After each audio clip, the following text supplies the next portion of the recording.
Hello at welcome back sa aking channel. Angelica Panganiban at Amila ipinagdiwang ang kaarawan ni Greg Homan. Isang masayang selebrasyon ang ginawa nina Angelica Panganiban at anak nilang si Amila Sabin para sa kaarawan ni Greg Homan.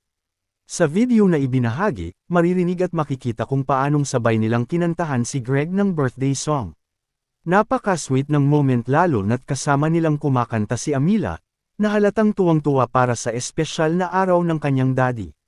Bukod pa rito, nakakaaliw ding panoorin na si Amila na siya mismo ang umihip sa kandila ng birthday cake ng kanyang dad Greg.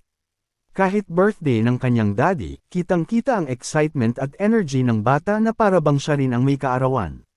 Sa simpleng kilos na iyon, mas lalo pang naging espesyal ang selebrasyon dahil ramdam ang innocence at sweetness ni Amila. Narito at ating panoorin ang kabuuan ng video, pero bago yan maaari po kayong mag-subscribe para updated sa iba pang kaganapan. Happy birthday, happy birthday.